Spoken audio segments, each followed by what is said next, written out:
Fin de la mission de cadrage axée sur la lutte contre les flux financiers illicites au Gabon. La Commission de l'Union africaine a salué l'engagement du Gabon dans cette lutte. Ces résultats positifs nous honorent tous et viennent renforcer davantage la crédibilité de notre institution. Car, en effet, la densité des échanges montre à suffisance que les objectifs assignés à cette mission conjointe de cadrage ont été largement atteints.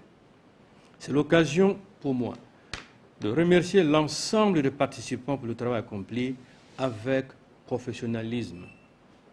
Les actions et les stratégies que vous avez identifiées sont des remèdes à ce grand fléau qu'est les flux financiers illicites, considérés à juste titre comme un cancer de nos économies africaines et même de par le monde.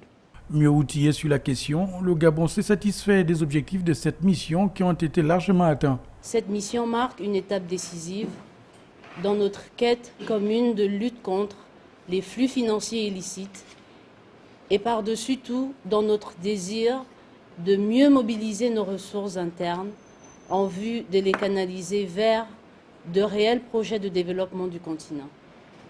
Le Gabon est un réel exemple à suivre au regard de l'engagement renouvelé de ses autorités à lutter efficacement contre les flux financiers illicites.